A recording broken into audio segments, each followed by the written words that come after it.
Good evening, everyone, and welcome to the hottest podcast in South Florida, Tri-County area, Dade, Broward, and Palm Beach County, the Adams Brothers Podcast. Welcome, welcome, welcome. Happy Thursday to each and every last one of you watching out there in Facebook and YouTube land. Thank you for joining us. It's a pop-up podcast. Come on in the room and let's chop it up. 754-227-1986, 754-227-1986 if you would like to get in on some of the dialogue that we will be talking about here today.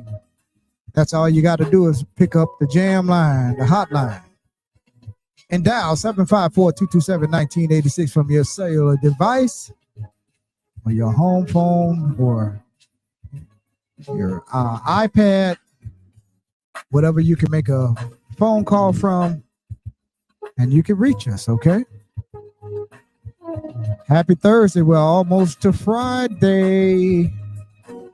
It's hot outside, man. It is hot outside. Yes, it is. My grass is burning up. It needs some water really bad. You know, I had my sprinklers on at least 2 or 3 days this week, and it doesn't even look like it. That's just how hot it is outside here in sunny South Florida. We need some rain here, and we need it bad. I think we need to go outside and do an old Indian rain dance. See if we can get some rain here in South Florida, because we need it. We're back live on the air. We've been taking a little time off, just being with our family. Don't ever think we gone anywhere. We've just disappeared because we're still here. We've just been doing some QT all of the time with our family members, and we sending off a family member to college. Much needed work done around your house. Much needed work around the house, like Wayne just said. You know, the devil has been busy at my house and Wayne's house, both of our homes. Just appliances just decide that they all just want to take a crap all at the same time. Happens like that sometimes. You know, and it's costs both of us some thousands of dollars. So, but thank God we have the resources to fix these problems. It's going to hurt our pockets, but that's just how life goes. That's how it is being a homeowner.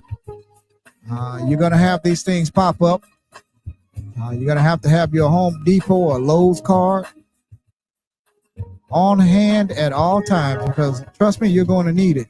Hello, Carrie Barber. Welcome. And hello, Unique Black.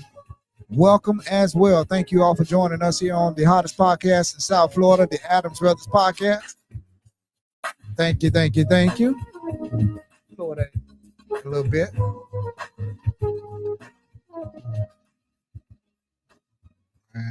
Right there. So, like I just said, we were taking a little time off. Bump it one more time. Just bump. Right there. So we've been taking some time off with our family, just chillaxing, doing a little interstate traveling. I know I have. I'm speaking for myself. So yeah. So that's what we've been up to. We're still here. We're getting ready to crank it back up and start back, doing some 1 or 2 podcasts every week. We try to bring you at least something every week, sometimes 2, sometimes 3. We have a lot of requests that we have out there for people to appear on our podcast.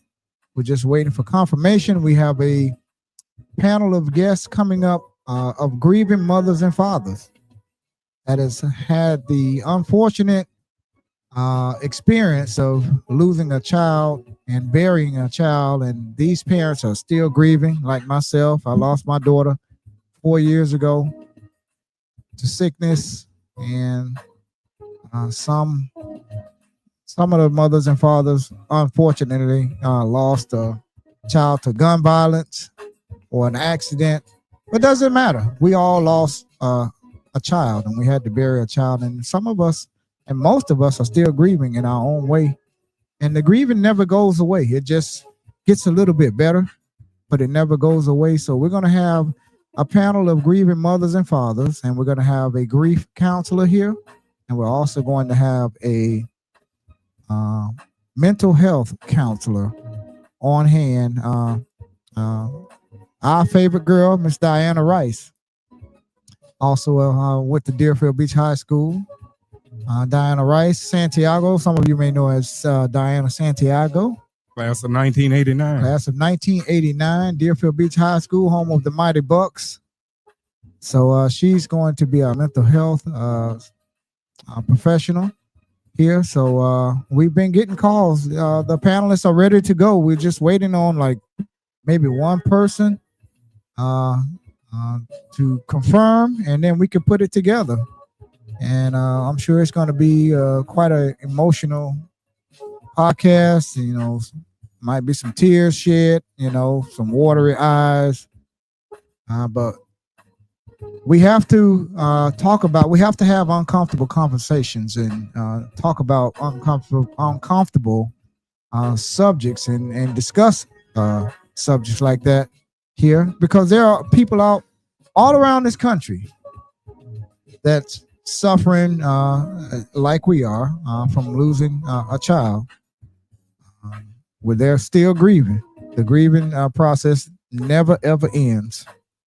And I hope that some of you out there watching right now, I hope that you never have the experience of burying a child. And if you have, it's a hurtful feeling. Your heart is in a million pieces. So we're going to be putting that panel together here real soon, and we're going to try and get it together by next week.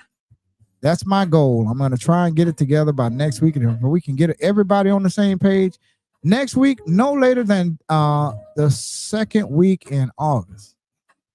I'll say, okay, so stay tuned for that. We're going to have it coming up here. So, Wayne, what would you like to say? I've been doing all the talking so far.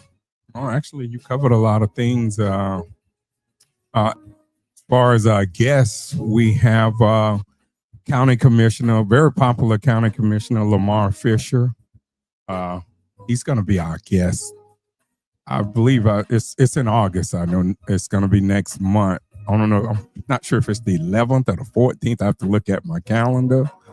Also in September, we're going to have the newly elected county tax collector, the first elected tax collector here in Broward County, Abby Ajay. We're going to have her. She's scheduled, confirmed also. So we're going to definitely want to grill her about those long lines at the DMV. And because she did promise on our podcast, if you go back and watch our podcast, when she was running, campaigning, she promised to streamline the process.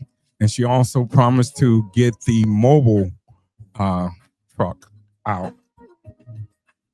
It's August the 27th, Lamar Fisher. That's tentatively scheduled for August the 27th. August the 27th. And 5:30 p.m. At 5:30. And as I was saying, Miss Ajay, tax collector Ajay, she promised that she was gonna get the mobile unit around in more cities to accommodate people. And as we get those dates from her, because she sends stuff. Actually, she just sent me something here. I believe yesterday. I'll go back and check it out. I glanced through it, but I'm gonna ask her to send the dates that the mobile driver's license truck will be in what area it would be in. I know it was in Deerfield, or is it gonna? It's gonna be in Deerfield, or it was in Deerfield. So you can go right there, wherever they have it at. I'm not sure the location, but you would be able to go right there and renew your driver's license, identification, or any other service that you need. I know the mobile unit is going to be here in Deerfield. I don't know the exact date. I'll go back and I'll look again, but I know she sends us stuff.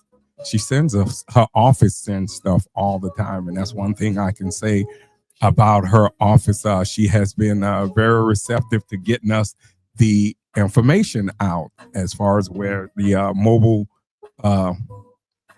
driver's license will be. Also, I wanted to read some other stuff.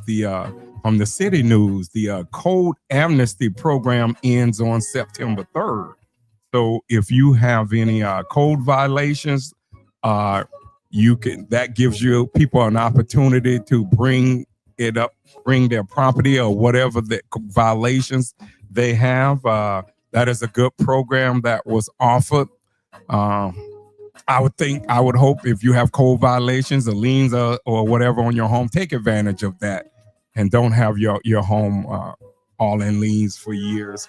Also, back to school bash this Saturday. Going to be giving away some free backpacks, I believe, right? Yes, August 2nd. The city of Deerfield Beach is excited to announce its back to school block party backpack giveaway.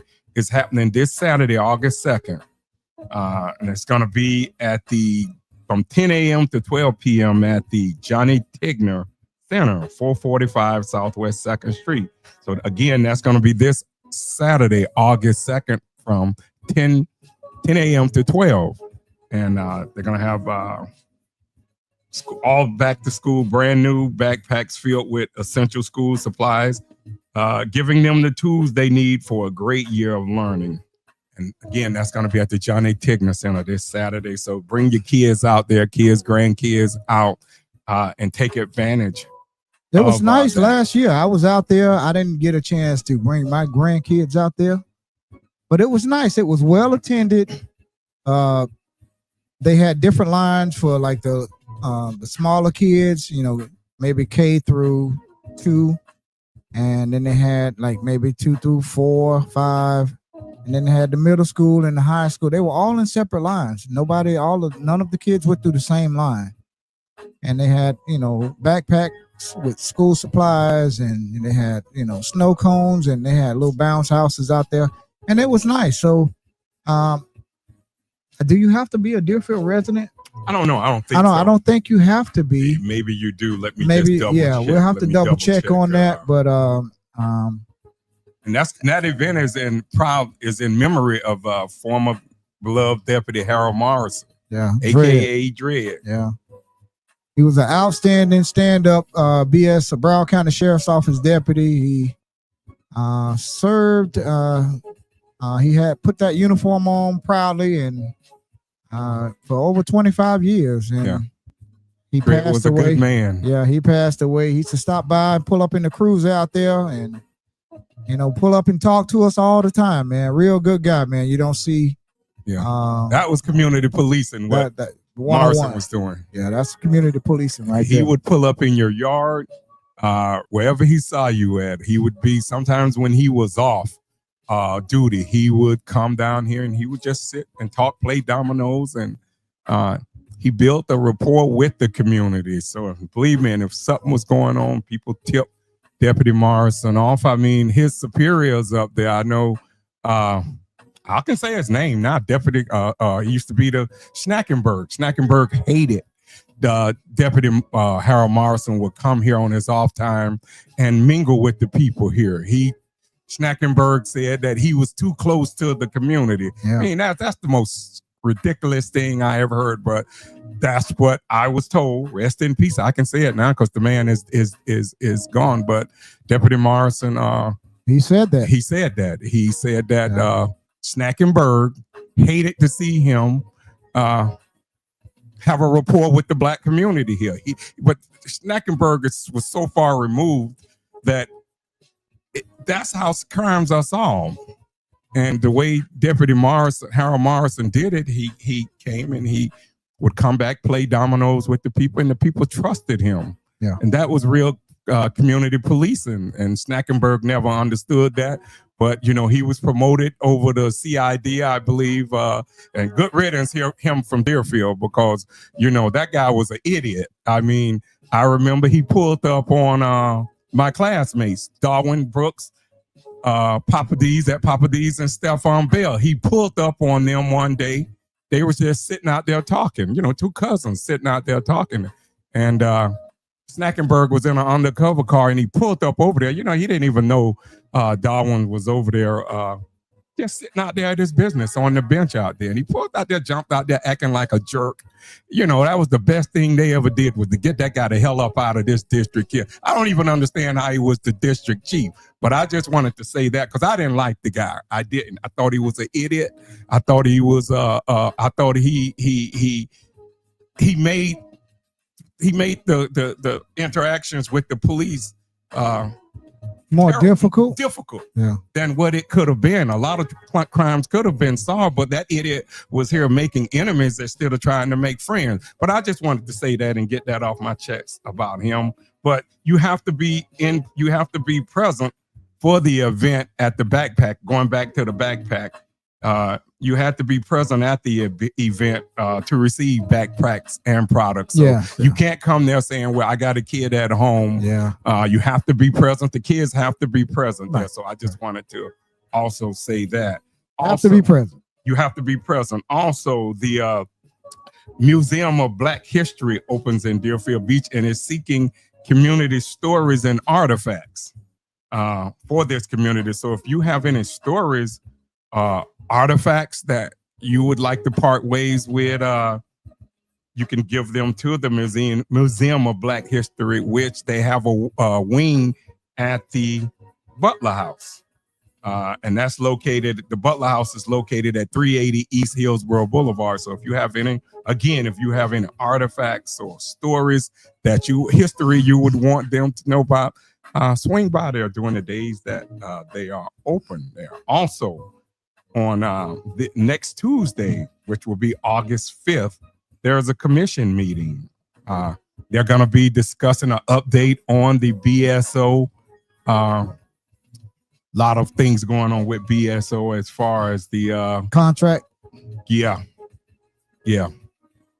As far as the contract, so yeah, it's everybody might want to tune in.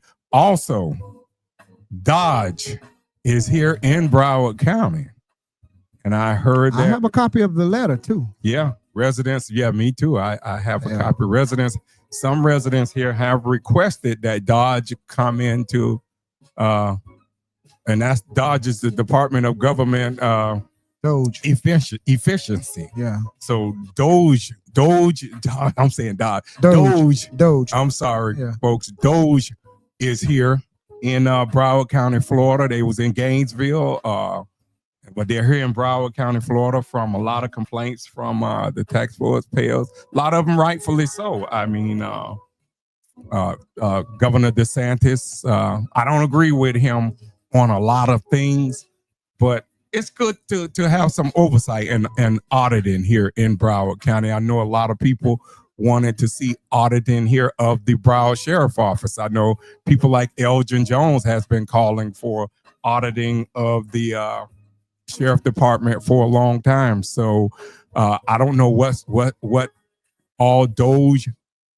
are going to look at. I know they're going to be looking at the property taxes, and Governor DeSantis actually said he wants to do away with property taxes. But if you do away with property taxes, how they're going to do that, though. Exactly. What are you going to put in place? I mean, is it going to be I mean, I don't know. I just don't think doing away with the property taxes are I'm all right for it, but how would you route do to it go. though? How would you do it? Because you need those tax dollars to fund the police department and fire the fire department and department. other agencies. How would you replace that income? Yeah. Well, Okay. I had a lot of people tell me about the fines they collect from the state, which I heard one person tell me, well, they collect a lot of road tolls for the road, but that goes supposed to go back towards the roads.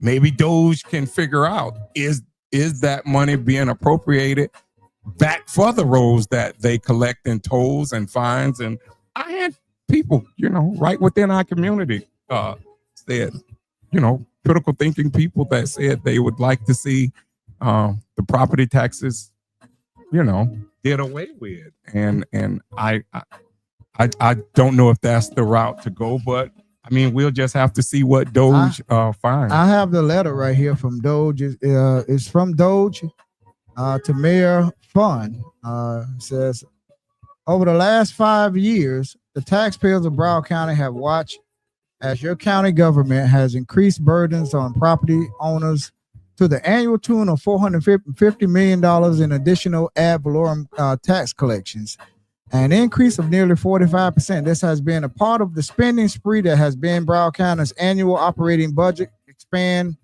by over $1.2 billion a year during the time which the county's population has grown less than 5%. Having entrusted their government with the power to tax, the citizens of Florida have the right to expect that their elected officials will spend the collected funds responsibly, not recklessly, and truly necessary program. Governor DeSantis has charged us through Florida Doge effort.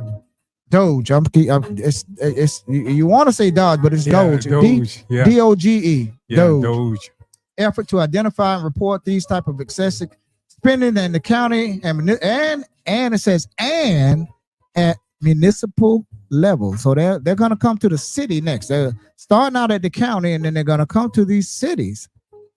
So wherever you are watching here in Florida, especially if you're a blue county like Broward County, they're going to be coming want to do an audit of the county spending.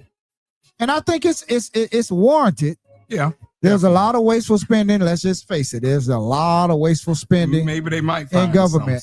Something good. There's wasteful spending in every city, in every county, in every state, and every federal level of government in this country.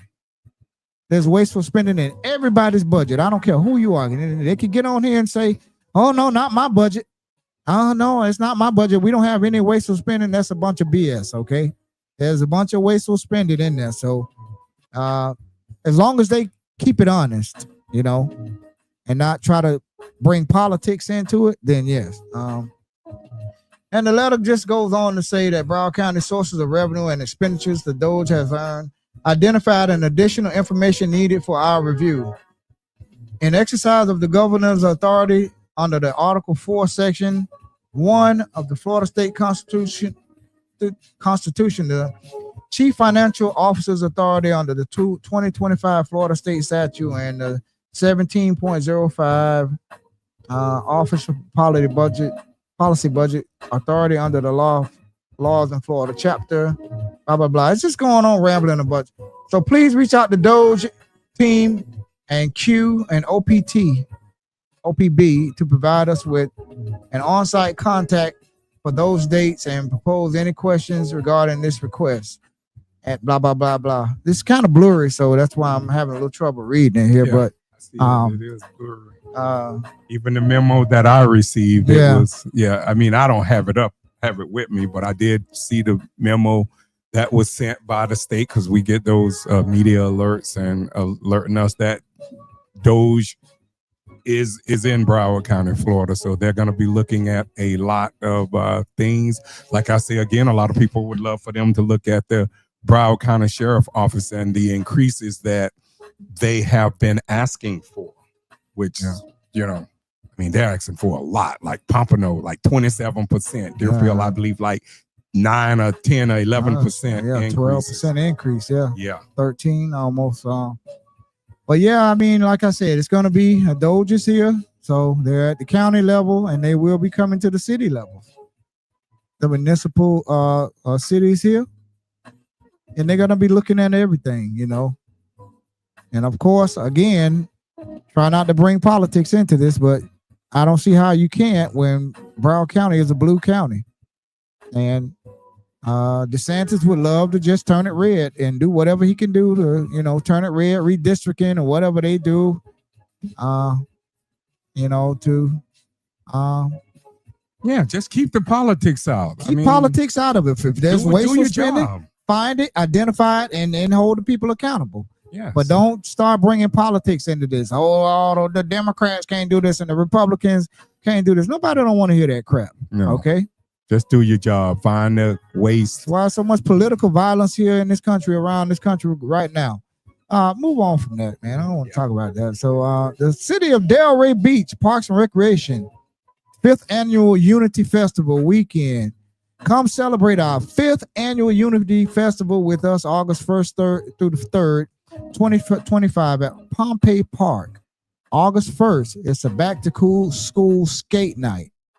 Okay, the time is from 6 p.m. to 8 p.m. Location is at Pompey Park. Join us for a fun-filled skate night with our kids before they head back to school. Skates and light refreshments provided. On August the 2nd, men's basketball tournament from 9 a.m. to 8 p.m. It's going to go on all day, looks like, at Pompey Park and Community Center. And then the 5th annual Unity Festival. Time 3 p.m. to 9 p.m. at Pompey Park. Live music, pop-up shops, kid zone, performers, food trucks, resource vendors, back-to-school supplies, and more. And that's all going to be going down at Pompey Park August 1st, 2nd, and on August 3rd, they have a men's basketball tournament from 9 a.m. to 8 p.m. at Pompey Park and Community Center. So it's a lot going on up in Delray. If you're up in Delray Beach, Pompey Park, Boynton Beach. So if you're up in that area, I think I'm going to go. Well, I don't know. I got something to do, but I would love to go to that Unity Festival up there, man. They at Pompey Park have it going on. The city of Delray. Yeah. Travis T. Dog Gamage, what's going on, my brother? Blessings to you, my brother. Travis got a boots on the ground. Where is it? Where is it at? You're welcome to call in and talk about it. T, if you want to call in, 754-227-1986. You are welcome to call in and talk about your boots on the ground, or tell us about it. Talk about it. You're welcome to call in 754-227-1986. If you want to call in, on the bottom of your screen there, though, on the ticker. On the ticker. If you want to call in and tell us viewers about any event that you might have coming up, you're more than welcome to do that. Yeah. T-Dog has been a big supporter of our podcast, man. Always. So thank you, T-Dog, man. Yes, we appreciate, yes, appreciate you for always keeping your promise and sending us a donation, man. You know, hey, man, we really appreciate the love, man. And it's not just because of the donation. He has always supported us from day one. He has, from the day we kicked off 5 years ago. He always supported us. It's been 5 years already. It's been 5 years to 2020. Yeah, May, I believe May. We started in May during COVID. We started. Yeah. We was in different places. I mean, we had a big kickoff and all that plan, and it just didn't work out for us. But yes, it's been 5 years so far. Also, you know, I just wanted to even touch on this. Even when we went to the budget hearings, you know, it was like this and going back and forth over the different festivals and the amount of money. I would like to see one festival here, not just one. I'm just saying a festival here, like maybe something replacing that community day with a music festival day. I mean, let's just use, like what I just read in Delray. Yeah, let's use community day to get groups here to come out. Let's put some of that money towards I just groups. had it up here. I mean, coming out on that day, and let's have a music festival here. It was Community Day is okay. Everybody was out there, but we can still do the same thing with a big stage set up out there and acts at that same level. And you can still have the vendors out there, but just have a stage out there for the acts. A unity festival. You know, I don't care what it's called. Let's just do a music festival. Music festival is fine. That's what, you know, a music festival, and we have acts come out there and We got a perform call coming in here. that day. That might be T-Dog here. So bring down the music over here. All right, let's see who we got here.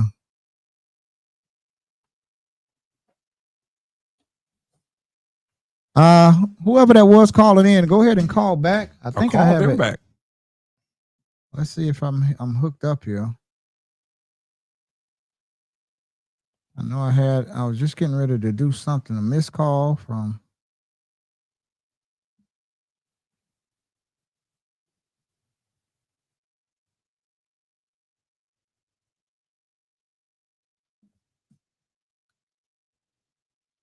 I don't know why I'm not. We got to leave this up. Hello. Hey, Oh, that sounds like T-Dog. T-Dog, Hey, you're live on the T-Dog, air. you're live on the air, my brother. What's going on, man? What's going on, brother? We all Always- good over here, always man. How you well, doing, man. brother?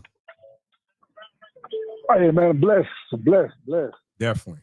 We were just talking about your boots on the ground. You have it, I believe it's coming up in Fort Pierce here. It's coming up here in the next month or so. So tell us all about that, T. And other stuff you have. And Any anything other else you stuff got you have coming up? scheduled for the year? Tell us about everything. I don't want to get people confused. It ain't a boots on the ground. It's the first black owned rodeo Okay. in the state of Florida. All right. So it's a full-fledged rodeo. Okay. Tell us all about it. That's coming up September the 27th in Fort Pierce at the Port St. Lucie Fairgrounds. So that's going to be huge. We're really excited about that. Okay. And then August 23rd, we have the R&B Picnic Festival, which is going down in West Palm Beach at the Myers Amphitheater. And I'm bringing Shirley Murdoch along with me for that. All right. That's August 23rd. R&B picnic. R&B picnic on August the Shirley 23rd Murdoch. at the Myers Amphitheater. Amphitheater. Yeah. And then, you know, the big question everybody asks about is the Fall Festival. For the last 2 days, I've been back and forth with the city of Pompano. They've been really laying it out. So I have an update on everything next Tuesday with that. Okay. Yeah. Pompano don't want it going nowhere. So it's some things we're working on. I got a whole lot of things working, man. Yeah. A whole lot of things working. Yeah, I know you're busy, man, and we appreciate you bringing this entertainment here to the Broward Tri-County area. You've been in Palm Beach, you've been in Broward. You know, I know eventually you're gonna make it down to Dade County. So, man, you're doing some good things here. We want to see you bring all of that to Deerfield here, man. We working on an amphitheater. You'll get here. Don't worry about that. Yeah. You'll be here. It's Remember coming. I told man. you that. You know, it's coming. You know, it just takes time. Okay, well, let's work, man. You know what we say. January, I got a big You'll be there. We I just got a gonna big keep it festival there. going on in January in Orlando. I'm gonna drop some on that in the next 2 months about that. Okay. Oh, In January of 26. I got something going on in Fresno, California, a festival I'm bringing out there. Okay. So I'm just working, man. I'm working. But definitely, man, I'm ready to come home. Well, we're trying to get you. We're trying to help bring it home, man. We just had a meeting at the Tigner Center last night about Dixie Highway, developing Dixie Highway and what they would like to see there in Pioneer Grove, and they got and an amphitheater is being talked about heavily. So there, trust me, we'll. It's just A matter of where to put it at. a matter of where to put it in, the location, and you Yes. know, all of that is being worked on right now. You know, so We've made a lot of progress, man, and It's we're slow. moving I at a- know it's slow. Yeah, Trust me, but moving in a positive direction. trust the process. In the meantime, man, like I told them, man, we have a nice park here, and it was. I was listening to what you were saying, like with the Unity Fest. They've done a great job with that down in Delray. Yeah. Super proud of what they're doing. Pompano, they have their thing. I'm super proud of Pompano. Mhm. I'm just itching and anxious to be able to work and do something here, man, because I know I have all the resources and to bring a great event here. Mm-hmm. And even with it being here, like I've said many times before, I put up my own money. Mm-hmm. I just want the opportunity to do it. Right. So hopefully, like I said, we say things, things eventually change. Yeah. It's gonna change. It's Trust changing me. slowly here, man. But It's gonna change. It's sometimes change takes time. Change never happens overnight, man. And there's some bumps in the road that happens, but hey, it don't matter how you fall down, how many times you fall down is how many times you get back up. You know what I'm saying? So yeah. You've been doing it, man. You're doing a good job, man. And I'm really interested in this R&B picnic up in West Palm Beach at the Myers Amphitheater, man. Say it again. Your phone's staticky. You say the phone is staticky? How does it sound? I can hear you. I can hear you great now. Okay, so let me back up off of this microphone. Yeah, that's what it was. Too close to the mic. I was saying I'm really interested in this R&B picnic up in West Palm Beach at the Myers Amphitheater, man. I'm really interested in that, man, and I'm gonna come out and support you, man. So where will you buy the tickets? Is that on Eventbrite? No, they ain't on Eventbrite. Y'all my guests. I want you up close and personal. Oh, I want the Adams Brothers podcast. I want the Adams Brother podcast up close and personal. You always give us that invitation, man. Last year, man, I had some going on with my back, man. I had some bulging disc, and I got sciatica, man. So I didn't even make it to the fall festival last year. But I have every intention on making it to some of these things that you have going on, man. Because you support us, man, and it would be only right, man, for us to support you. You know what I'm saying? Yeah, that's why I told you. Anytime coming in the future, you wanna, whenever you get, especially the fall festival, come back. I mean, anything you want to do, you got our number, man. Yeah, just man. All you gotta do is call us, man. you welcome. Just like here, either you can come on video, or we'll send you a link. You can appear. Man, you got special invitation. That invitation only to probably about 8 people right now. But you're one of them. So yeah, man. Yeah. I appreciate y'all, man. I truly do, man. I love what y'all doing, man. Yeah. Keep doing what you're doing, man. God is using y'all to be a vessel. And I'm telling you, man, a lot of people listening. Oh yeah, man. You'd be surprised, T-Dog, how many people we meet in the street, white, black, Hispanic. I can be somewhere in Walmart or in Home Depot or Lowe's, and people just walk up to me, young and old, and they'd be like white, black, or whatever. They walk up and they like, I really love what you and your brother doing. Y'all got something special. Y'all keep going. And they always tell me, everybody always tell me, God using y'all. And I truly believe that from the bottom of my heart. I have no if, buts, or what about that God put us to do this. We're not here to attack no one or anything like that, but we just try to call it right down the middle as we see it, T-Dog.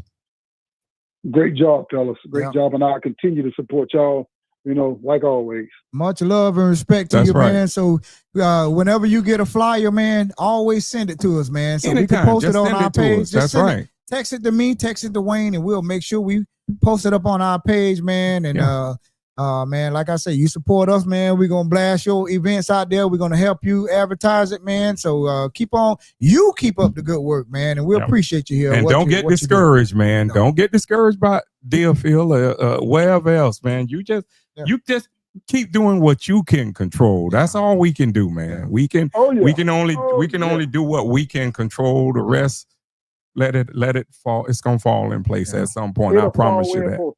That's right. That's right. If you're just joining us, we're talking to Travis T-Dog Gamage. He's been bringing some big live entertainment here to South Florida here, man. He called in and dropped some knowledge on us here, man. So Travis T. Dog Gamage, man, brother. We appreciate you, man, and you're always welcome on this podcast, man. And we want to thank you for calling in, man. Thank you, man. Y'all be blessed, bro. You You too, too. man. Take care. Good evening to you too. So that was Travis T. Dog Gamage, man. He called in telling us about, all the things that he has coming up. Mhm. South Florida Soul Rodeo. August 23rd. The R&B Picnic is on August the 23rd Yeah. in West Palm Beach at the Yep. Myers Amphitheater. Shirley Murdoch. And with Shirley Murdoch, Yeah. he's gonna bring her there, and then they got the Fall Festival coming up in November. And the event is on September 24th. Maybe that was the one you were talking Right, about. right. September 24th. I don't want to put out. I want to Yeah. get the flyer. I know. Yeah. Once he sent us the flyer, we could post it. I could read it off from there. So, Yeah. thank you, Travis. And he got T. some Dog stuff Gamage, even man. in Fresno, California. Fresh. He's in that Cali. January 2026. So Yeah. T-Dog is the new fly jock. He's on the move, man. That was Tom Joyner's name, but Yeah, T-Dog looked like he's gonna be the current 2000 And hopefully we'll Fly have our jock. own studio by the end, and we'll be the next Breakfast Club. We'll be having people in the studio. We'll be That's live, what we're having hoping people to get. live in our studio. So Yeah. hopefully somebody will donate us a little space there where we could set up our studio, and they could just come by the studio. That's our dream right there, is to have our own studio. Yeah, like we did at the opening of the Tigner Center. We had Right, people right. come there, Right. and we were in a little crunch space. I wish we could have been a little bit more. But we got everyone in there, and it was nice. Yeah, and it'll come. It'll come one of these days. It's going to come. Hopefully, it can be right here in Deerfield Beach. But if not, we don't care where it's at. It could be in Pompano. Delray Beach, Boca Raton. Like to keep it here. Like to keep it here in Deerfield Beach. Local. But look, anybody want to donate some office space to us? We would gladly work with you all, man, and with the marketing and all that good stuff, man. So, hey. We're here, 754-227-1986. If you ever want to get in contact with us here when we're live on air, if you want to call in and do some, have some And talk about networking, do something. some networking and stuff. Hey, man, we all for it. So You touched earlier on when we was talking with T-Dog. You talked earlier about the Dixie Highway meeting that they had. You want to touch? They had a touch on that. They had a meeting last night at the Johnny L. Tigner Center about Pioneer Grove, which is the old Pioneer Park, and what they have. And we're gonna learn how to put these pictures up here. I keep saying I'm gonna do it, but they have some. They gave us a booklet, and last night, and they passed out a nice booklet with some pictures on here and everything. You can see. One of those that down there has an amphitheater in it, and it has some buildings, residential and businesses. The residential places are upstairs, and the businesses are downstairs. I forget what you call those, multi business something. And there's an amphitheater there. Mhm. So they are proposing something like that, looking hopefully to bring that over to the Pioneer Grove area, or maybe in Dixie Highway. Yeah. So there was a QR code here. I don't know if For a survey. We're gonna get the QR code. But they had that up on the screen last night. Yeah, they had that up on the screen, and they were Yeah. talking about the different scenarios and the property that the And city what of people Deerfield would want to Beach see. and what they would want to see, and they Yeah. were specifically looking for a name to call it. Like Delray Beach has Pioneer Grove, Pineapple Grove. I'm sorry, Pineapple Grove. If you ever been downtown Delray Beach, beautiful down there. I mean, breathtaking. I mean, I wish Deerfield Beach can just look in something close to that. And I know there's a lot of CRA money involved in that. In up there Delray. in Delray. Yeah. But it's beautiful down there. I have plans to go hang out up there pretty soon myself. But would love to get something like that in Deerfield. And they're looking for a name. And I came up with the name last night. I wouldn't say nothing. Why? Keep it to Why not? yourself. We put it on the thing though. Well, say it. We put it on a public. It was on a public forum thing last night. So they were putting it up on the screen last night. So yeah. So I propose to name the Front Street District. Anybody that knows anything about Deerfield Beach, you know, for years, the last 30, 40 years, that, you know, anybody that lived here in Deerfield Beach or Pompano, or maybe even Delray Beach, you know, you've come to Deerfield and they were like, well, what's going on? You know, everybody going up on the Front Street. Everybody called Dixie Highway the Front Street because that's where all the businesses were going through District 2. From Hillsborough, well, I would say not. Back in the day, it started all the way up from Northwest 2nd Street, all the way down to 10th Street. No, past 10th Street. I would say down to 15th Street because you had the Square Deal down there too. Betty and Rosa's. Betty and Rosa. You had a lot of you black. had Miss Neal. You had a lot of black businesses little store there. that Yeah. people supported back in those days. A lot. You had of course, you got the funeral home there. You had Miss Uzel, Mr. June President's Barbershop. You had the game room. Big You had Aubrey Jones, Mr. Aubrey Jones there. You had the Diamond Club. Everybody know the Diamond Club. Club Bailey. Staley's, Miss Thelma's place. Staley's, Staley's pool room. Tommy, Mr. Ulysses Mathis and Mr. Son Ruby's Ruby. Barbershop. Yeah, Tiffany's, Tiffany's. Mr. Miles Rodine, Pool. Mr. Miles Pools back in the day, which Emma Jean, yeah. bought.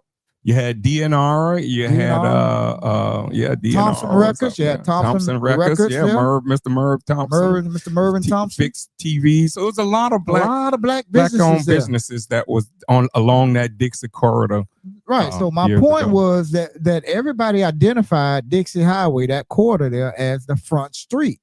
Yeah. So I said, you know what? Let me put the Front Street District on here. Maybe it might go somewhere, maybe not. But and I'm not even looking for no credit for it either. It was just an idea. It's just, and they're asking the public for names to name that district. So when they come to Deerfield Beach, they might say, well, we're going to go to the Front Street District or Dixie Highway District or whatever the name is. I don't even know. I'm just saying that's the name that I put on the paper. So if it goes somewhere, it does. It doesn't. You know, it's, you know, and there was some more people there. They liked it as well, you know.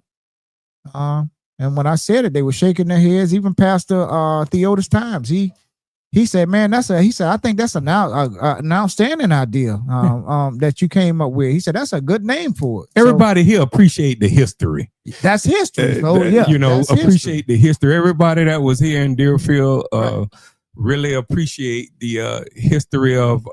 So when you say Front Street now, and why I said earlier, don't say it, because you know you got people, some narrow-minded people, and they just would love to try to take a crack at any little thing. When you're just making a suggestion, that's all it is. That's a suggestion. So if they take it, just like everybody else was in that meeting last night, writing their opinion, their suggestion on a piece of paper or on that cardboard, or did the survey online or whatever. That was their suggestion. Right. Okay, that I'm only saying that's my suggestion. That's it. The people, the 3 or 4 that shake their head, no, every time we say something, that's fine. You don't have to agree, you know, or whatever. It doesn't matter. It's just a name. You're a taxpayer. You gave your opinion. I pay my taxes here, and it's a name. I submit it, and that's it. And if it goes somewhere, it goes somewhere. You know, if it doesn't, it doesn't. And I think we're making strides along, Dixie. I talk with some people. Yes. I'm not gonna say their conversations, but you got people making strides along Dixie to get things done right now. Yeah. One of them I know is Miss Felicia Porter. So you know, the people, I think having Bernard Jones there was a blessing. I don't know if hopefully people see it. Good evening, Judy. Having Bernard Jones, not Chopper, but another Bernard Jones is the he's over the economic redevelopment of Dixie Highway, but bringing Bernard Jones here was a godsend and a blessing, because Bernard even said last night he's meeting with people and talking with people every day. And it was always a trust factor of trying to get things going along Dixie. And we have the right person in place here. And as far as the future. Yeah. With Bernard Jones, and I would hope that the city would give him all the resources that he need.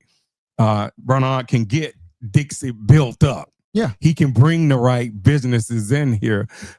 Bernard is in tune with the community. He talks to the people, and like I say again, he was a godsend for us to be able to grab him here for the Dixie corridor. He was the right person, and I just hope, the city continue and God continues to use Bernard to get Dixie Highway built. He's working hard too. He said he's getting about 3 or 4 calls every day about developing Dixie Highway. Yeah. And we've never gotten that many calls. I don't think. If they did, we didn't know about it. Right. But he's getting a lot of calls every day. The people are serious, and they just have to get the people that own property there to maybe lease it or sell it. If they don't want to sell it, there's get in with some of the developers and do some partnerships and have with some development opportunities for both. You know? And Mr. Dan Hertz asked some good questions there too last night about FDOT. I believe that was Dan's question. FDOT. What was the FDOT properties? We need to see that. And also Bernard, was a lot. They said quite a few. And also Bernard Jones told us about and the other guy from planning. I can't remember his name. He was from planning. Name not Thomas Brian. No, that was way back then. That was back. I can't remember his name, but he was from planning and zoning last night. John Harabalis. I see a John Harabalis. I don't remember his name, and I don't want to say no one name, but he was up with Bernard last night along with some more young ladies that were over there, and they did a good presentation last night. Graham. It was Stephen Graham But they did a good presentation about the properties, and they said the city owned about 4 or 5 properties, I believe, too. I think they said somewhere around 2nd, 4th, 10th Street and Dixie. Yeah.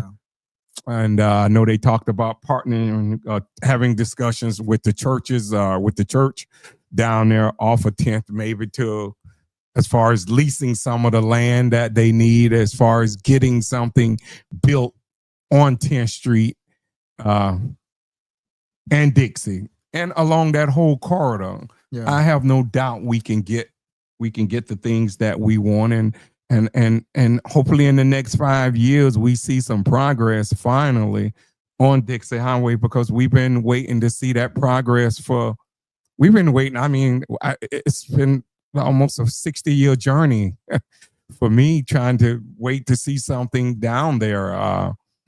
And we would like to see something on Dixie. We had businesses back in the day. It was all thriving Black businesses along Dixie Highway back when we were kids. Yeah. Back in the 70s. Yeah. And slowly they disappeared, and they closed down, and they never came back. Elgin Bernard did address the issue of the train station. Yes. They said the train station is going at 4th. So right across from the housing authority. Right. The train station is eventually gonna come. We just don't know when. But so that was addressed. That was addressed at the meeting. I know you wasn't there, but that was addressed. All of that was addressed. Ocean Pearl Hotel said, "Thank you, gentlemen. Unfortunately, I didn't hear any new ideas. Why not try to do a joint venture with the private landowners? That way the landowners wouldn't feel like they are being taken advantage of." I heard that's what's in the works, Mr. Hertz. That's what we've been hearing, that the partnership that you're talking about right now. Yeah. But I think the concern last night was some people in the audience was like, who was going to pay, how was that going to be done, and some of the concerns. And I did hear some people say they didn't hear any new ideas. I did hear some folks say that. Yeah. I mean, I'm not going to sit here and lie, but I think now I think I left that meeting last night, Mr. Hertz, at least feeling a little bit better in the previous years, that things are going in the right direction. And I know it's been slower than normal. And I think that was probably the concerns of Commissioner Shinesky last night, that things aren't moving fast enough. And like we all want to see things move a little bit faster on Dixie, but I think I say again, I think Bernard Jones is making progress, more progress than probably what I saw in the last 20 years. But yeah, Mr. Hurst, definitely, and Elgin, we all want to see something on Dixie. I mean, I don't know what they're going to do about the retention ponds. The retention ponds definitely took up a lot of land. Yeah, they did. Yeah, but isn't that the DOT? That might be DOT. Yeah, and I had concerned about that years ago. I mean, I can go back to 20 years ago, 25 years ago at meetings and I spoke up and I said that, the retention ponds are taking a lot of the land that was over there. And, that was, I can go, like I say again, I can go back 20, 25 years ago with that. So, I mean, that's a concern. I don't know, Elgin. I don't know, but the churches could use their excess land for residential development under the new rules of the Live Local Act. Yeah, maybe they need to know that. Yeah. And Bernard will definitely get that information. But yeah, a lot of people, Mr. Hurst, don't know the new rules of the Live Local Act. I remember we had you on here maybe a year and a half ago talking about some things of the Live Local Act. You're welcome to always come back and talk about it. Talk about the new things that you're putting in the chat right now. Any information, Mr. Hurst, to the community is welcome. By anyone. I mean, that invitation is open to anyone that's going to bring information here. Our podcast is always here to get that information out to the people. I mean, again, I don't know if that has been explained to the churches. That's some information. I'm quite sure Bernard Jones will be meeting with them, telling them about, educating them about. Mm-hmm. So also, wanted to also touch on too, the lights are back on Dixie Highway. Yeah, Daryl told me about it last night, and as I was going home, I saw it. I hope we can get the lighting back up on Military, on Power Line, on 10th Street.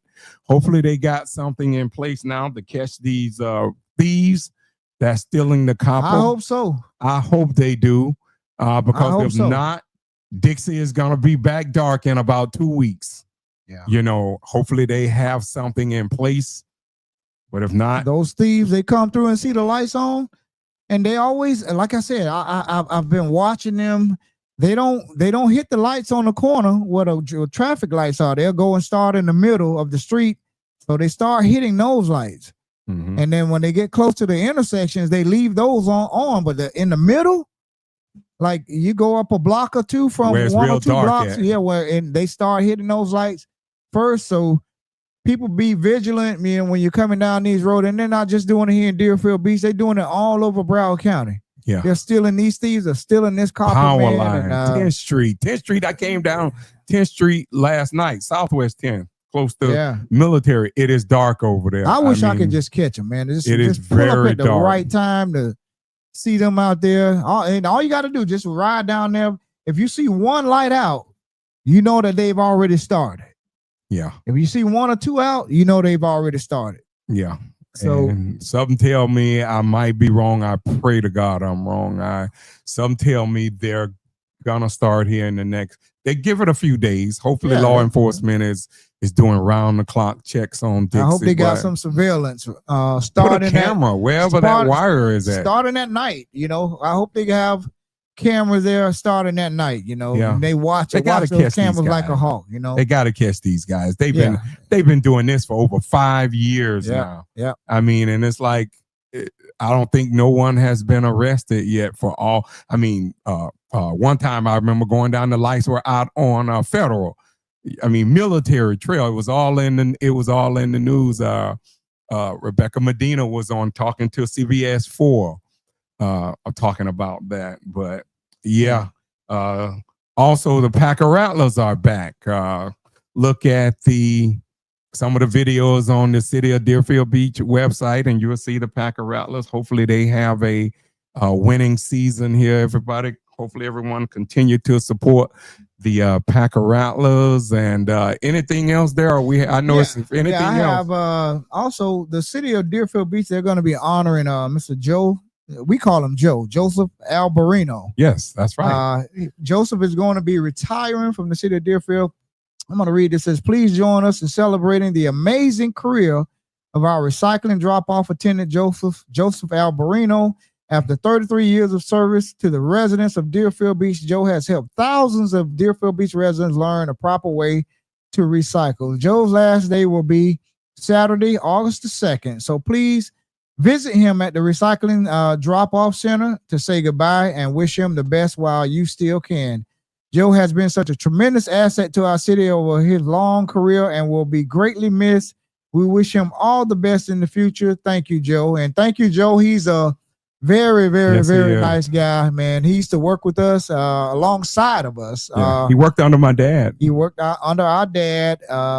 Joe started as a secretary. He started as a secretary upstairs way back years ago. So he's multi-talented, man. He's one of the nicest guys you could ever meet. You could go by that. The guy is always smiling. I've never seen him without a smile on his face. He always has something positive to say. So yes, he do. Joe Alberino, man, congratulations to you. And he's been through a lot. Yeah, trust me. He was. I remember when he got laid off in 2010. Joe was so hurt. I mean, I watched that man nearly cry. In one of he was there with the union back then.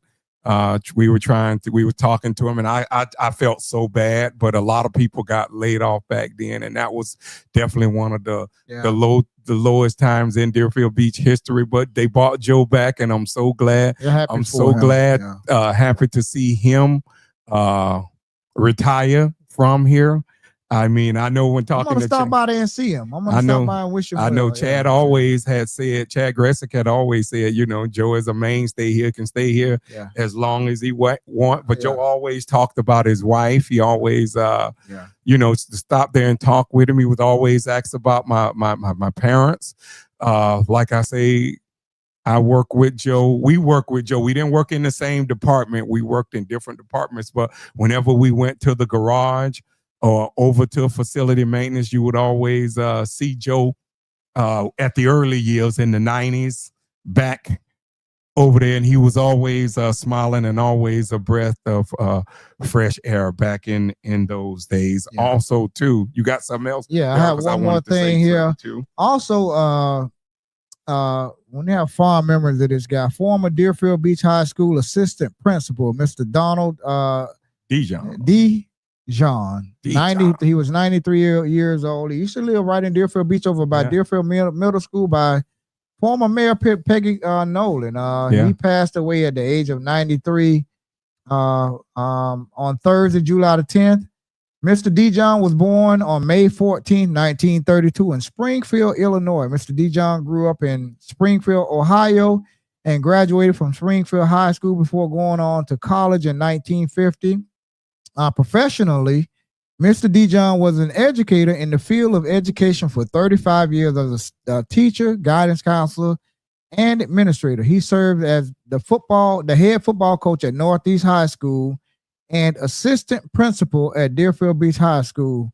The Adams brothers both we have fond memories of Mr. Dijon from our days at Deerfield Beach High School. And our sincere condolences goes out to the entire Dijon family. This guy was a stand-up administrator. He was the nicest administrator you could ever meet. He was about 6'4", 6'5", tall, gentle giant. And he really cared about the students. I never saw this guy. Always had a calm demeanor. You know, I mean, he had some real big hands, man. You know, it's just an overall nice guy, a hard worker. He lived 93 years. That's a long life. So I'm very fortunate that I had the opportunity. He was my dean, my principal. My dean. We used to have deans back in those days assigned to classes. He was my dean for about a half a year, and then they switched him around, and that same dean will follow you from 9th grade to 12th grade. So I always had Miss Meredith. I had Miss Peggy Truitt, S. Truitt, and then I had Mr. Dijon Harvey. So Yes, Mr. Donald D. John, he passed away. He's gone on to glory. So Me and Enoch Smith washed his car back in the days when Enoch Smith had his. We used to wash cars as kids. Yeah. Me and Enoch used to wash his car a few times when he was living over in that area on by 6, I believe, 6th Ave over there in that area. We used to wash. Me and Enoch used to ride our bikes and wash his car. Also, we used to wash Mr. Butler, the Butler. I mean, not Butler. Was it? Gosh, what's his name? They named the street after him over there. Tanner. Otis Tanner. I'm trying to think. Mr. Tanner.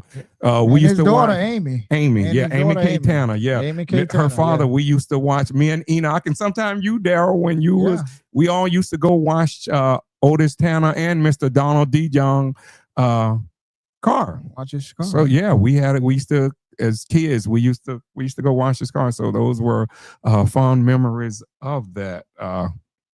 So rest in peace, Mr. D. Jong. Anybody know Mr. D. Jong? He would always come if you were sitting on the bench. He would come grab your knees. He had like a little pressure. He had like a little pressure hold. He would come there and grab your knees, and people probably remember that. Yeah, that he would always grab your knee. Yeah. Yeah, he would do that, and also playfully, he would always do that. Also, too, we have been seeing and hearing about traffic enforcement back on MLK. So we glad to hear that traffic enforcement is back on MLK over there. Writing tickets, good. Writing tickets over on MLK between Hillsborough and Southwest 10th Street. So Daryl, you can go on. That's all I had.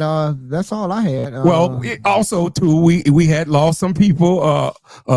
Wrestling legend Hulk Hogan, and I know a lot of people have a lot of opinions about him Hogan for whatever because reason. he made some racist statements in 2015. I mean, I grew up in high school watching Hulk Hogan. You know, I grew up watching him. He was a good entertainer. He was a good entertainer. I mean, I didn't like the racist remarks that he made either, but he was in a good 2015. And also, we lost Malcolm Jamal Warner, Theo from the Huxtables. Malcolm Jamal Warner, he was, I believe, 52, 54, 55. 50. He was 55? Born in 1970. Okay, Theo was 55, and also we lost Chuck Mangione, the legendary trumpet player from Rochester, New York. Yes, Chuck Mangione. I love his music. He was 84 years old. I used to enjoy listening to his song "Feel So Good."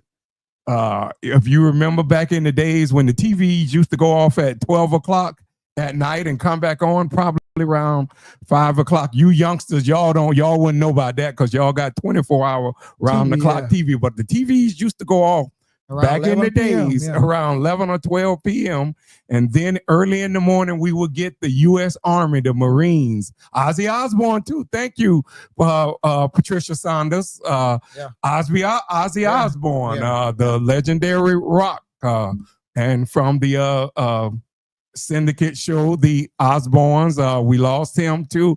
We lost a lot of people here, and it was some more too I saw, but definitely those were some of Ozzy Osbourne, Hulk Hogan, Malcolm Jamal Warner, Chuck Mangione. I mean, I love Chuck Mangione music, especially like I said, It Feels So Good, and he had another song I can't think of right off the top right now.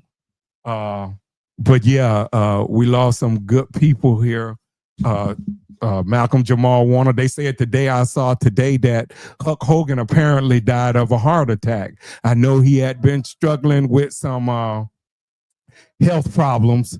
He had been struggling with health problems over the years. Hulk Hogan, he had been struggling. Malcolm Jamal Warner was in Costa Rica and he was swimming, and he a rip current or something, they were saying, pulled him under, but he was an excellent swimmer. But even the best swimmers, if you go out there in that rip current and you don't know what you're doing, you can find, You can drown easily out there. I remember Ozzy Osbourne from going to school, and I remember some of my white classmates back then used to always have AC/DC. Used to always have Ozzy Osbourne on their tablets, and they used to draw that. Those some fond memories I remember growing up in the 70s, the mid 70s, the late 70s, in middle school, and eventually to high school with Ozzy. As I say again, Malcolm Jamal Warner, legend. He was also, you got to hear some of his, you're talking about someone that always was talking about empowering black people and black empowerment, trying to get black people to do better. Go back and listen to some of his speeches on YouTube. So he was excellent in poetry. Bill Cosby said he looked at him as a son. Felicia Rashad and all the cast members of the Huxtables, the Cosby Show, they have been doing tributes to him. Yes, I know what Huck said, some of the stuff he said, but just watching him, watching his career, he was a great entertainer during that time growing up as a kid watching wrestling. They can be remembered more for his wrestling memories and the racist remark that that tainted his career, because the WWE eventually took him off everything when he made those remarks. The WWE disassociated themselves away from him for about 4 years. From 2015, I believe they brought him back in the full round 2018, and rightfully so. But gotta say, definitely wanted to remember those Chuck Mangione, Malcolm Jamal Warner, Ozzy Osbourne, Hulk Hogan. Definitely wanted to remember them. Anything else, Daryl? No, I think we just about covered everything that we wanted to get on here and talk about. We just wanted to update you guys, let you guys know that we are still here. We have to take a break. We take a break, and we've been doing a lot of family events, and like I said, we have a nephew going off to college. That's right. I wanted to say that's very important. Congratulations to our nephew Kamari Johnson. He's having a send-off this Sunday, I believe. Sending him off to college, and he's going to do well and go on to play on the professional level, the collegiate level, and then on professionally. So most important, get an education and get a degree. That right. I always tell him that I tell him, you're going off to college, have fun, but also remember you're there for one thing, not to play football. Education. You're there to get an education. You're there to come back. If you ever decide to come back to Deerfield, something just tell me. I don't know if Kamari will come back. He seems like he's wants to go to explore different places, but if you do, make sure you leave college with a degree. That's right. You can take one hit and your football career can be over, but they can never ever take that education away from you. So he's a very smart young man, and I have watched him grow from getting in trouble as far as being the class clown. I remember I used to call him the class clown, and I used to go as a great uncle to him, because as a great uncle, and I would sit him down and I would talk to him, and I would ask him why you feel like you gotta get in front of the class and be the class clown. And he would look at me and would say, Uncle Wayne, I'm going to do better. And he promised me that years ago, and he did. And I watched him evolve from being the class clown in middle school. I watched him evolve into a few days. He'll be 18 years old in about 5 or 6 days. So he'll be an adult. So I'm proud of him. I'm proud to see him go off. Hopefully I can see my grandson, Jacardon Boyd. He's coming up a senior. I tell him the same thing. He's just as smart, but he has to apply some things to his life. He applies some things to his life and get himself together. He'll be okay. Yes, we did talk about that, Mr. Hurst. We did say that this Tuesday night that they're gonna update. The city manager is gonna update the city commission on the BSO contract. So yeah, we did touch on that. If you have anything else to you want to add to it, you're welcome to call in and talk about it before we get off real quick. You're welcome to do that. But yeah, we did talk about that. That's going to be on the agenda. I did see where you did kind of talk about that on the Deerfield Politics page.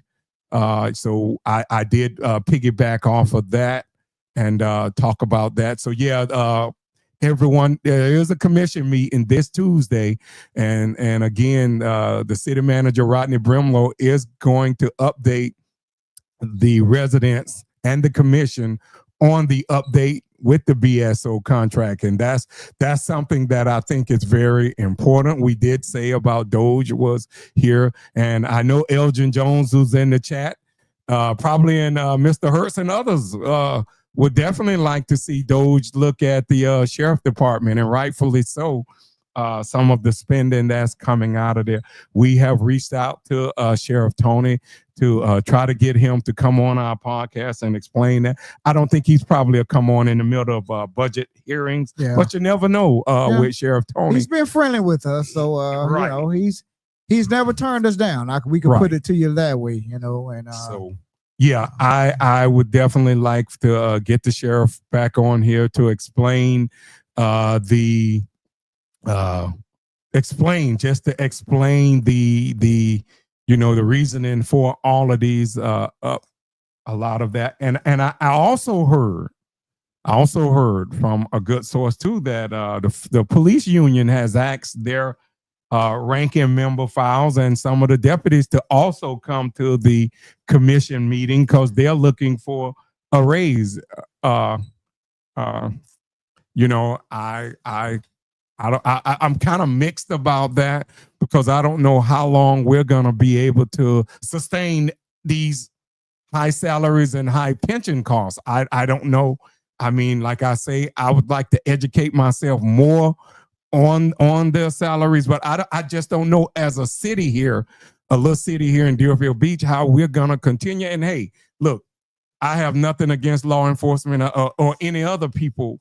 You know, I'm not pocket watching, but I just don't know how we're going to continue to sustain these very high salaries that we have here. I want people to make a good living, but you know, some of the salaries that the police department and fire department and pension enhancements are gonna strangle Deerfield Beach. I mean, you know, I don't know how long we're going to be able to sustain this, but we're definitely going to have to take a look at the rising pension costs and the rising salaries of everyone, not just the police and fire, everyone. I mean, that's something that's definitely going to have to be looked at. Yeah.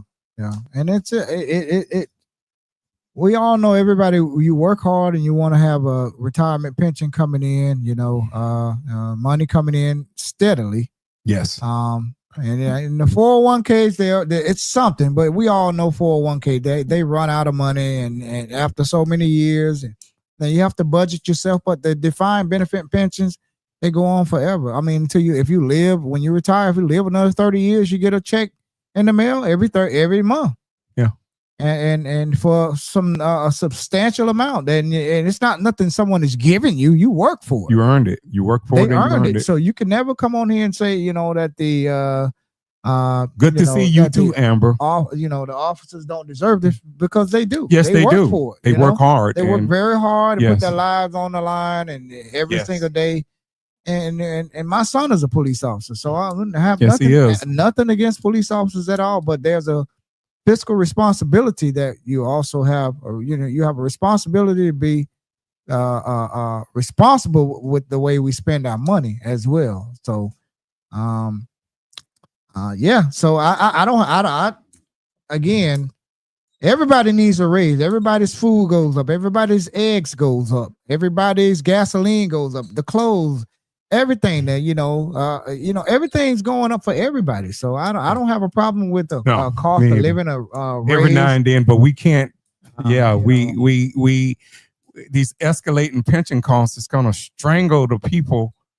Make the people, it's going to strangle people. I mean, not so much a lot And of people just buying houses, they're going to get strangled. But going and finish. I think Doge, if they were Doge, should have started out with something.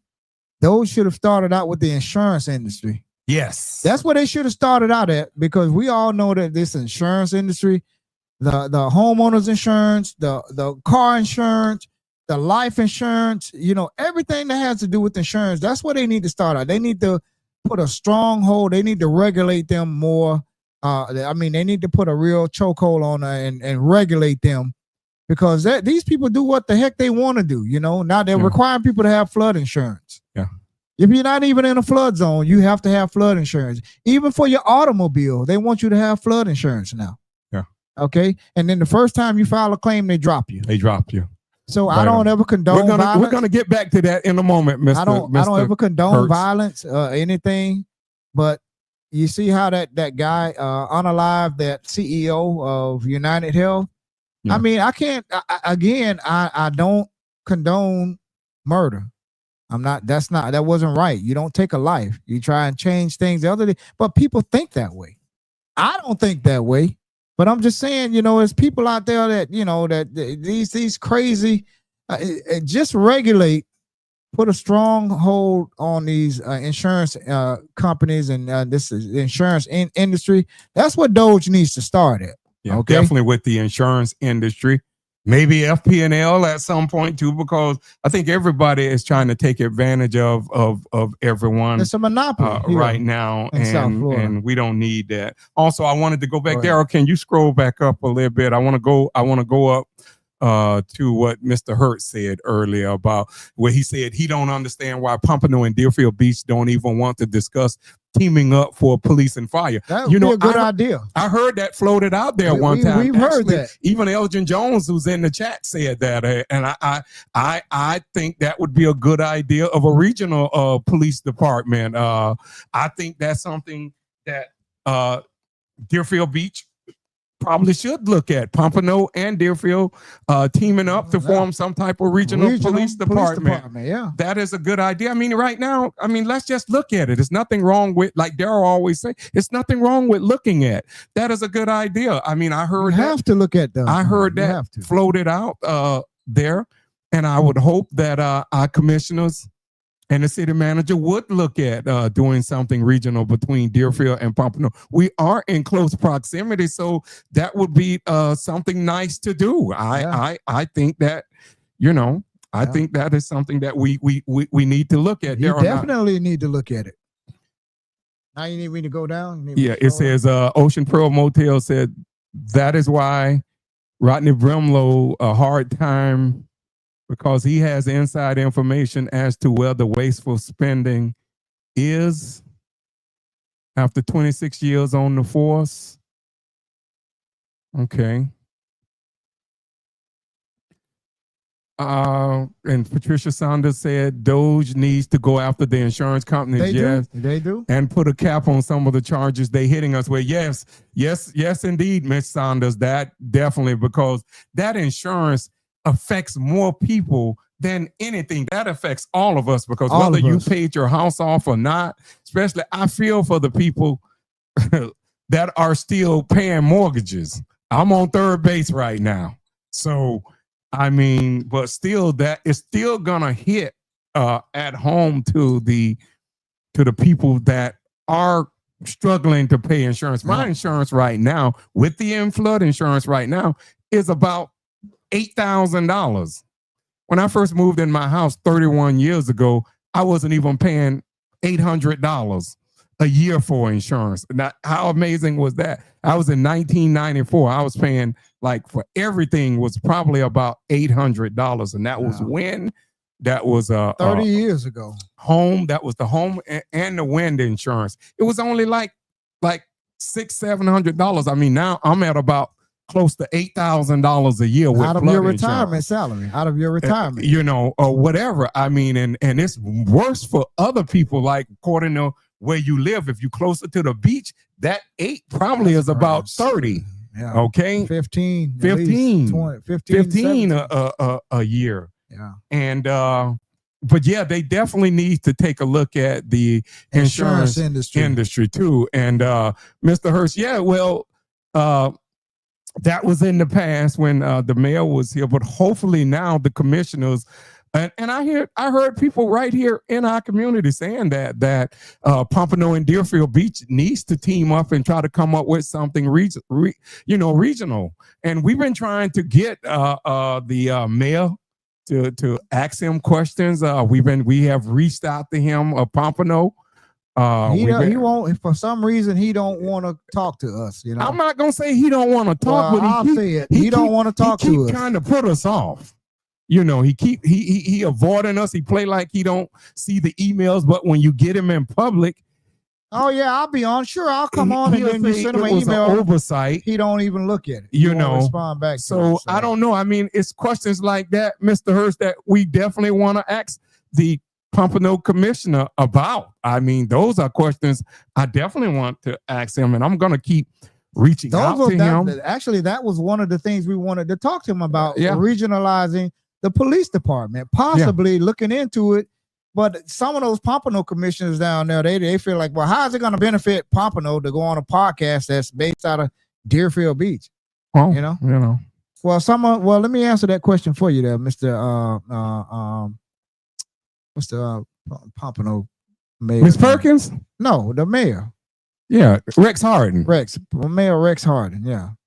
Well, I pay federal taxes. My brother pays federal taxes. Some of our federal taxes gets distributed to Pompano Beach, okay? So that's why we have a vested interest in what's going on in Pompano, okay?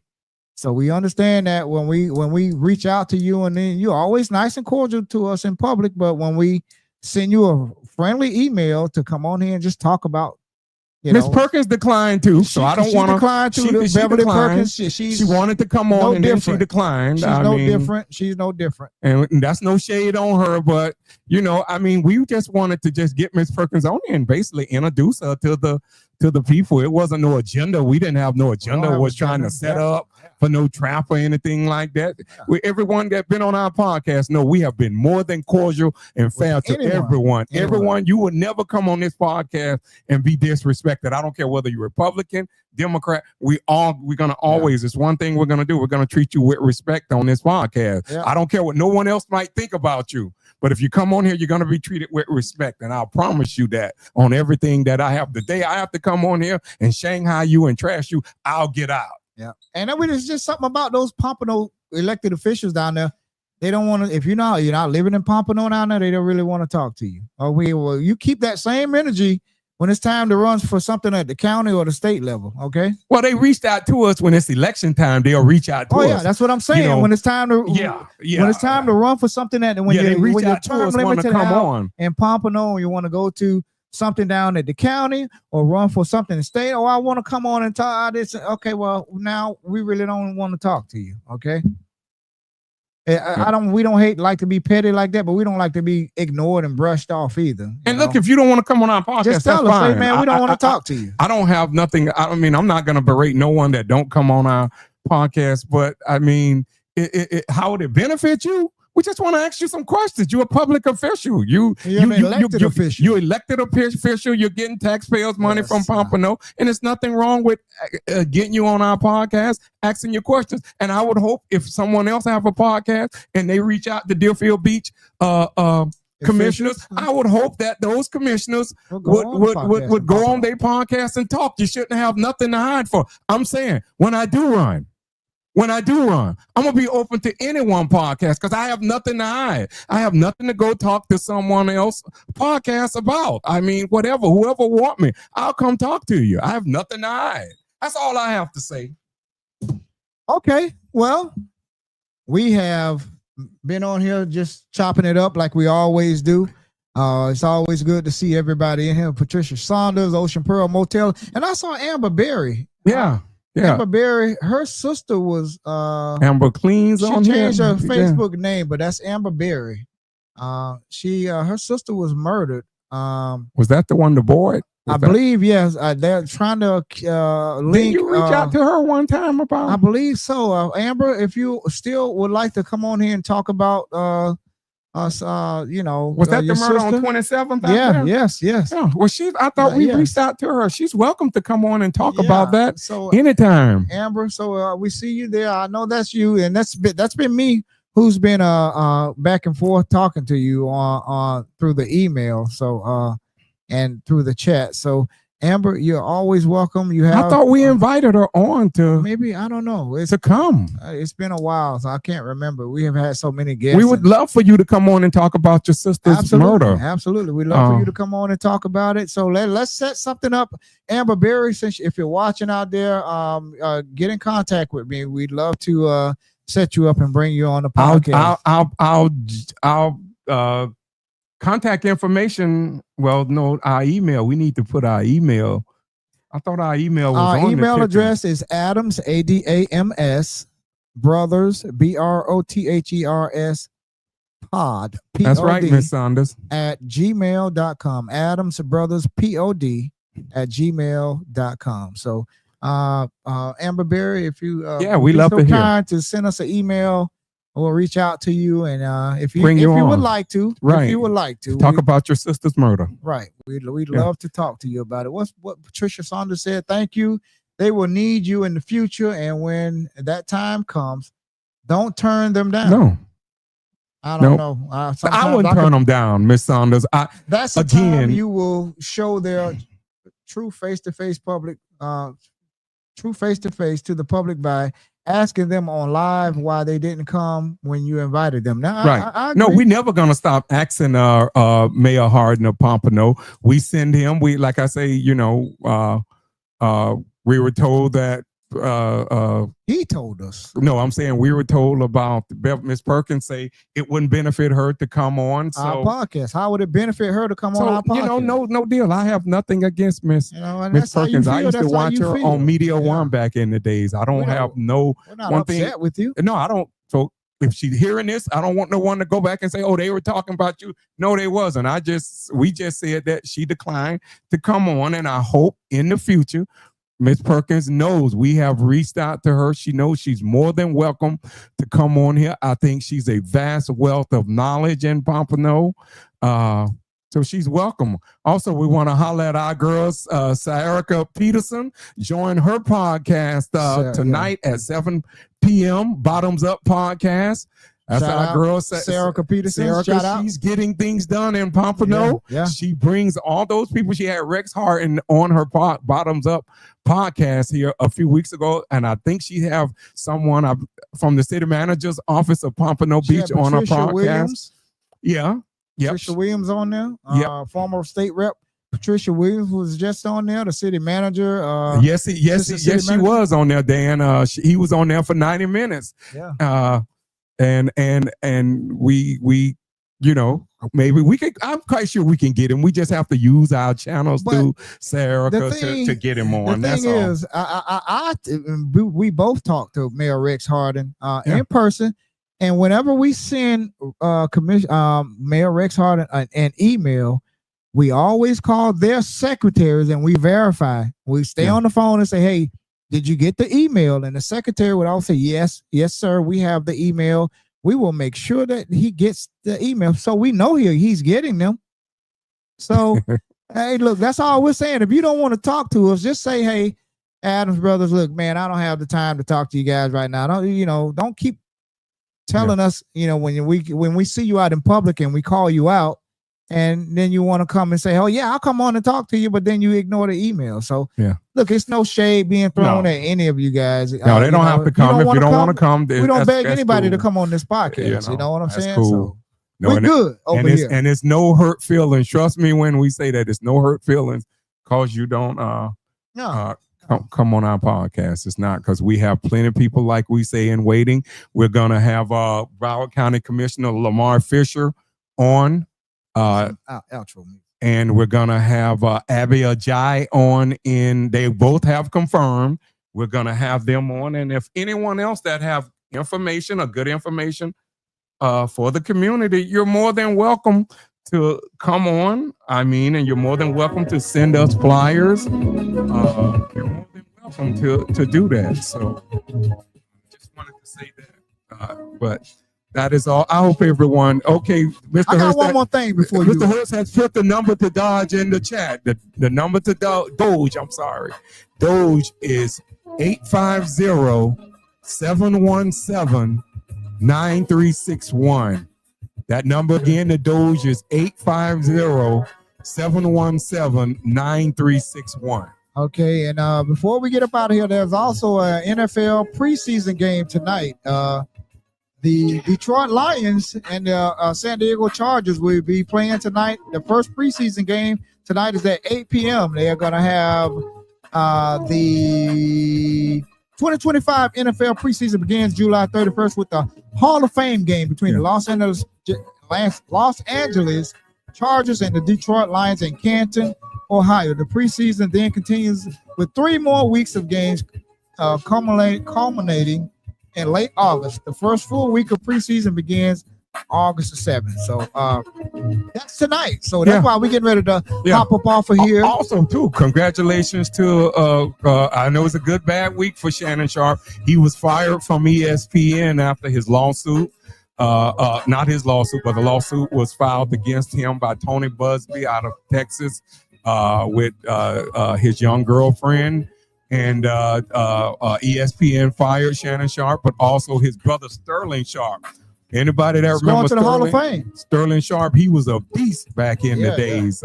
Sterling Sharpe was a beast for the Green Bay Packers back in the days. Sterling Sharpe going in the Hall of Fame on Saturday. I love watching the Hall of Fame induction speeches. I love watching them. I believe only 4 people going in the Hall of Fame this year, but it's going to be the first 2 brothers to go in the Hall of Fame, which is going to be Shannon Sharpe back in 2011 and Sterling Sharpe in 2025. I believe the next brothers will be the Manning brothers. I have no doubt.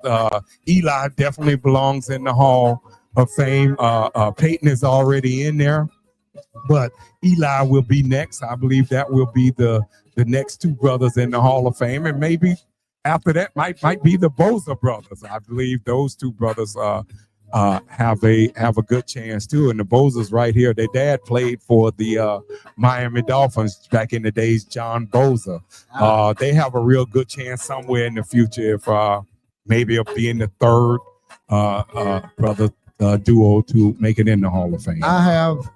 I think the best Hall of Fame speech, this is my opinion. Let me just say, this is my favorite, was Edgerrin James. Yeah, he did an excellent job. When he gave his Hall of Fame speech, I think that was the most authentic. To me, authentic, best, well-written Hall of Fame speech. I don't know if ChatGPT had anything to do with it back then, but I don't know. But it was the best. If you didn't get a chance to see it, go and Google Edgerrin James, the running back from the Indianapolis Colts. Go back and former Google Miami Hurricanes. Go back and Google his Hall of Fame speech and just listen to it. And he was talking about Peyton Manning when he played with Peyton Manning, and they really didn't see eye to eye. And this black guy from Immokalee come in and with gold teeth, and they didn't really believe in him and what he accomplished.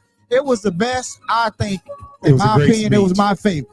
Yeah. So Shannon Sharpe's speech and Deion Sanders' speech and Marv Levy speech was some of the great speeches that I heard back in the past. Like I say again, Marv Levy, former Buffalo Bills coach. He had a great speech. I heard some great speeches from a lot of people, like Darryl Green. I heard some great speeches, and I'll be watching Saturday. Dan Hurst Detroit minus 1 and 1.5. Okay. Well, that's who I'm pulling for, Dan. I like Detroit tonight too. I think that Detroit has a good chance of going to the Super Bowl. I thought they were so close. But the Washington Commanders have a good team with their young quarterback. I think he's gonna be good. Also, Tony and Calandra Sands They gotta have their own having a sports podcast. I believe they're going to be on tonight. Join them too.